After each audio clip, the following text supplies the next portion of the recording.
$32 foot's too long? Huh? 32 foot's too long? Yeah, might be too long.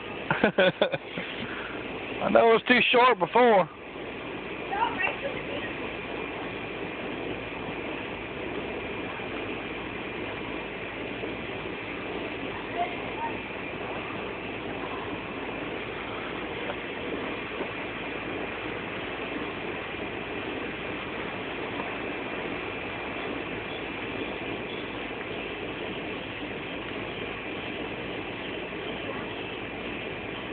Okay, what I've done is I took two 16-foot slip and slides and put them together so us adults can have a little more fun. So this is the result. The kids can't go far enough, but we're still having fun with it.